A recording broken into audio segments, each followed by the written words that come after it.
ಎಲ್ಲರಿಗೂ ನಮಸ್ಕಾರಗಳು. ಏನಂದರೆ, ನಾವು ಈಗ ನಾವಂತ ಹೇಳಿದರೆ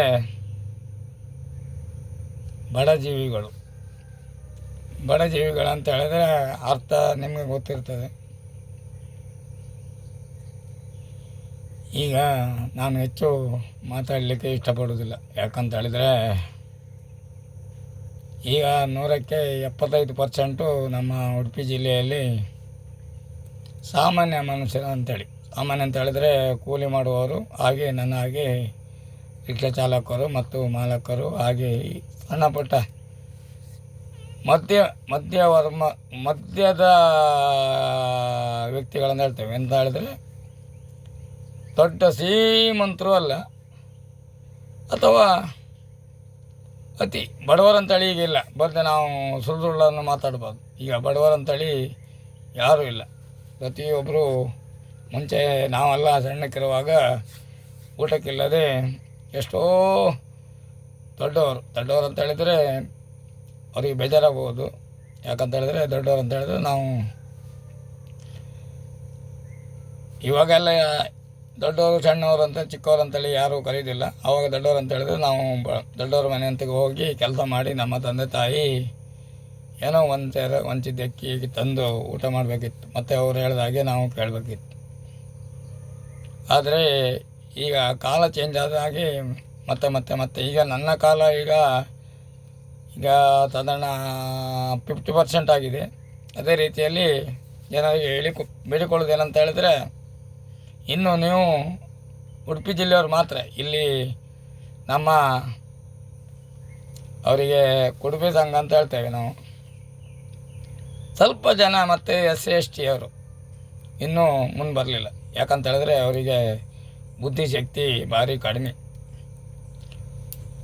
ಅದರಲ್ಲಿ ಹಣ ಸಂಪಾದನೆ ಕುಡುಬಿ ಸಂಘದವರಲ್ಲಿ ಉಂಟು, ಆದರೆ ಅವರಿಗಿನ್ನೂ ಬುದ್ಧಿ ಭಾರಿ ಕಡಿಮೆ ಅಂತ ಹೇಳಿದ್ರೆ SC/STಗಿಂತೂ ಭಾರಿ ಕಡಿಮೆ ಅಂತ ಹೇಳಲಿಕ್ಕೆ ನಾನು ಬಯಸ್ತೇನೆ. ಬೇಜಾರಾಗ್ಬೋದು. ಯಾಕಂತ ಹೇಳಿದ್ರೆ ಇವತ್ತೊಬ್ಬರು ಉಡುಪಿ ಜಿಲ್ಲೆಯಲ್ಲಿ ಮಾತ್ರ, ಮತ್ತೆಲ್ಲ ಜಿಲ್ಲೆಯಲ್ಲ, ಉಡುಪಿ ಜಿಲ್ಲೆಯಲ್ಲಿ ಬುದ್ಧಿ ಇಲ್ಲದಿರುವಂಥದ್ದಿದ್ದರೆ SC/ST ಅವರು ಮತ್ತು ಕುಡುಬಿ ಸಂಘದವರು. ಕುಡುಬಿ ಸಂಘ ಅಂತ ಹೇಳೋದಿಲ್ಲ, ಕುಡುಬಿ ಹೊರಗಂದವರು ಅಂತ ಹೇಳ್ತಾರೆ. ಅವರಿಗಿನ್ನೂ ಯಾವುದೇ ಅಂತೇಳಿ ಕರೀಲಿಕ್ಕೆ ಕರೆಕ್ಟಾಗಿ ನನಗಿನ್ನೂ ಗೊತ್ತಿಲ್ಲ ಯಾವುದು ವರ್ಗ ಬರ್ತದೆ ಅಂಥೇಳಿ. ಅವ್ರನ್ನ ನಾವು ಹೊಲಿಸಿ ಬಂದವರು ಅಂತೇಳಿ ನಾನು ಹೇಳ್ತೇನೆ, ಬಿಟ್ಟು ಬೇರೆದವ್ರು ಗೊತ್ತಿಲ್ಲ. ಅವ್ರಿಗೆ ಇನ್ನೂ ತಿಳುವಳಿಕೆ ಬರಲಿಲ್ಲ. ಹಣ ಸಂಪಾದನೆ ಮಾತ್ರ ಎಲ್ಲರಿಗಿಂತ ಮಿಗಿಲಾಗಿ ಉಂಟು. ಯಾಕೆ ನಾನು ಹೇಳ್ತೇನೆ ಅಂತ ಹೇಳಿದ್ರೆ, ಇವತ್ತು ರಾಜಕೀಯ ವ್ಯಕ್ತಿಗಳು ನಿಮ್ಮನ್ನು ಉಪಯೋಗಿಸ್ತಾರೆ.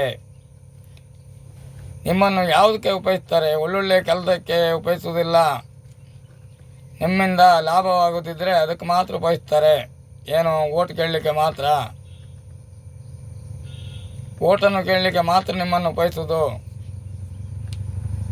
ಹಾಗಾಗಿ ನಾವೆಲ್ಲರೂ SC/ST ಅವರು ಮತ್ತು ನೀವು ಮತ್ತು ಎಲ್ಲ ವರ್ಗದವರು ಅವರವರ ತಾಕತ್ತು ಅವರವರಲ್ಲಿ ಉಂಟು, ಅವರ ಸಂಘ ಸಮಿತಿ ಉಂಟು, ಎಲ್ಲ ರೀತಿಯಲ್ಲಿ ಹಣ ಸಂಪಾದನೆ ಮಾಡಿದ್ದಾರೆ ಅಂತ ಹೇಳಲಿಕ್ಕೆ ನಾನು ಬಯಸ್ತೇನೆ. ಇನ್ನು ಮುಂದಾರು ನೀವು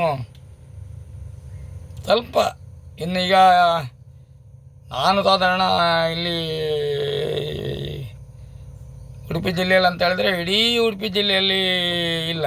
ನಮ್ಮ ಹೆಗ್ಗುಂಜಿ, ಎರ್ತಾಡಿ, ಬಿಲ್ಲಾಡಿ ಗ್ರಾಮ ಹೈಯೆಸ್ಟ್ ಇರುವಂಥದ್ದು ಬಿಲ್ಲಾಡಿ, ಹೆಗ್ಗುಂಜಿ, ಎರ್ತಾಡಿ ಗ್ರಾಮದಲ್ಲಿ. ಮತ್ತು ಉಡುಪಿ ಜಿಲ್ಲೆಯಲ್ಲೆಲ್ಲ ಮಧ್ಯೆಯಲ್ಲೆಲ್ಲ ಒಬ್ಬರೊಬ್ಬರು ಇರ್ಬೋದು. ಹಾಗೆ ನಾನು ಹೇಳುವಂಥದ್ದು ನಿಮ್ಮ ಒಳ್ಳೆಯದಕ್ಕಾಗಿ ನಾನು ಹೇಳುವಂಥದ್ದು. ಇದು ಕೆಟ್ಟದಾಗಿ ನೋಡುವವರಿಗೆ ಕೆಟ್ಟದಾಗಿ ತೋರ್ತದೆ. ಹಾಗೆ ಇದನ್ನೆಲ್ಲ ನಿಮಗೆ ಬುದ್ಧಿ ಹೇಳಿದಾಗ ಕೆಲವರಿಗೆ ಇದು ವಿರೋಧವಾಗಿ ಕಾಣ್ತದೆ. ಅದು ಯಾರಿಗಂತ ಹೇಳಿದ್ರೆ ರಾಜಕೀಯ ವ್ಯಕ್ತಿಗಳಿಗೆ ಮಾತ್ರ. ಯಾರ ಹೆಸರು ಹೇಳಲಿಲ್ಲ, ರಾಜಕೀಯ ವ್ಯಕ್ತಿಗಳಿಗೆ ಮಾತ್ರ ಅಂತ ಹೇಳಿದ್ರೆ. ರಾಜಕೀಯ ವ್ಯಕ್ತಿಗಳಂದರೆ ಅವರಿಗೂ ಸಹ ಗೌರವ ಉಂಟು. ಏನಂತ ಹೇಳಿದ್ರೆ ಜನಪ್ರತಿನಿಧಿ ಅಂತೇಳಿ ನಾವು ಕರೆಯುವಂಥದ್ದು. ಯಾರೇ ಆಗಲಿ, ಪಂಚಾಯತ್ ಮೆಂಬರ್ ಆಗಲಿ, ಪಂಚಾಯತ್ ಮೆಂಬರಿಂದ ಸ್ಟಾರ್ಟ್, ಮತ್ತು ಮುಖ್ಯಮಂತ್ರಿ ಪ್ರಧಾನಿಯರಿಗೂ ಜನಪ್ರತಿನಿಧಿ ಅಂತೇಳಿ ನಾವು ಕರೆಯುವಂಥದ್ದು ಮಾತ್ರ. ಎಲ್ಲರೂ ಜನಪ್ರತಿನಿಧಿ ಇಲ್ಲ. 100ಕ್ಕೆ ಒಂದು 10 ಜನ ಇರ್ಬೋದೇನೋ, 100ಕ್ಕೆ 10 ಜನ, 90% ಎಲ್ಲ ಅದನ್ನು ನಾನು ಹೇಳಬಾರ್ದು. ನನ್ನ ಮೇಲೆ ಅವರಿಗೆಲ್ಲ ಬೇಜಾರಾಗ್ಬೋದು. ಬೇಜಾರಾದರೂ ಸಹ ತೊಂದರೆ ಇಲ್ಲ. ಯಾಕಂತ ಹೇಳಿದ್ರೆ ನಾನು ಈಗ ಅದೇ ನಾನು ಹೇಳಿದೆನಲ್ಲ, ನಿರಂತರ ಅಂತೇಳಿ ನಾನು ಯಾರ ಪರವಾಗಿ ಮಾತಾಡೋದಿಲ್ಲ, ಯಾರ ಇದರೂ ಇಲ್ಲ, ನ್ಯಾಯಪರವಾಗಿ ಹೋರಾಟ.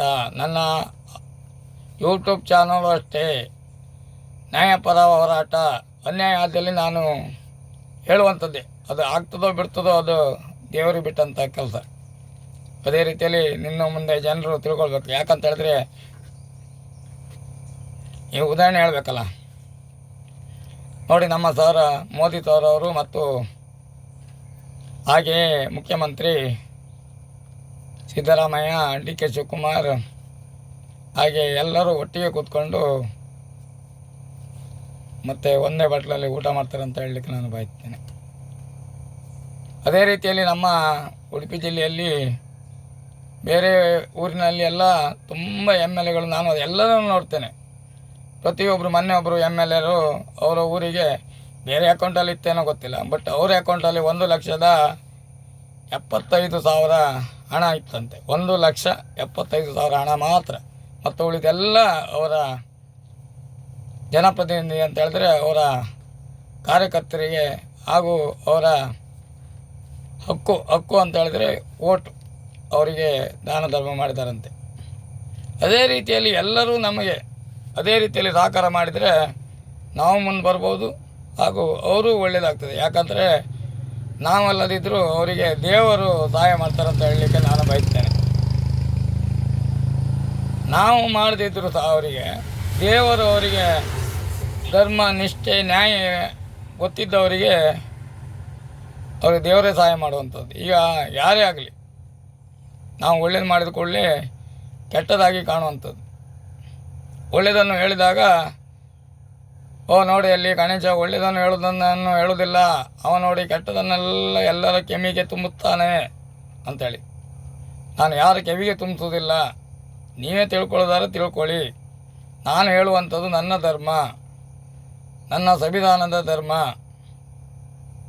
ಎಲ್ಲರಿಗೂ ಇದು ಅದು ಎಲ್ಲ ವ್ಯಕ್ತಿಗಳಿಗೂ ಬರ್ತದೆ. ಯಾವುದೇ ಒಂದು ಸಂವಿಧಾನದಲ್ಲಿ ಇರುವಂಥ ಎಲ್ಲ ಇದರಲ್ಲಿಯೂ ಅಧಿಕಾರಿಗಳು ಬರ್ತದೆ, ಜನಪ್ರತಿನಿಧಿ ಬರ್ತದೆ, ಆಫೀಸರ್ ಅವರು ಇವರು ಎಲ್ಲ ಶಿಕ್ಷಣ ಮತ್ತೊಂದು ಇನ್ನೊಂದು ಪ್ರತಿಯೊಂದು ಬರ್ತದೆ. ನಾವು ಅದು ನಾನಾ ರೀತಿ ಹೇಳಲಿಕ್ಕೆ ಆಗೋದಿಲ್ಲ, ಸಾವಿರಾರು ಉಂಟು. ಪ್ರತಿಯೊಂದು ವ್ಯಕ್ತಿಗಳು ತಿಳ್ಕೊಳ್ಬೇಕು. ಒಳ್ಳೆಯವರಿದ್ದಾರೆ, ಕೆಟ್ಟವರು ಇದ್ದಾರೆ, ಒಳ್ಳೆಯವರಿದ್ದಾರೆ, ಕೆಟ್ಟವರಿದ್ದಾರೆ. ಅದೇ ರೀತಿಯಲ್ಲಿ ನಾನು ಒಳ್ಳೆಯನಂತ ಹೇಳೋದಲ್ಲ, ನಾನು ಒಳ್ಳೆಯನಂತೇಳಿ ನಾನು ಹೇಳೋದಿಲ್ಲ. ಒಳ್ಳೆಯವರಿಗೆ ನಾನು ಆಗೋದಾದರೆ ಒಳ್ಳೆಯದಾಗಿ ಅಂತೇಳಿ ಹೇಳುವಂಥದ್ದು.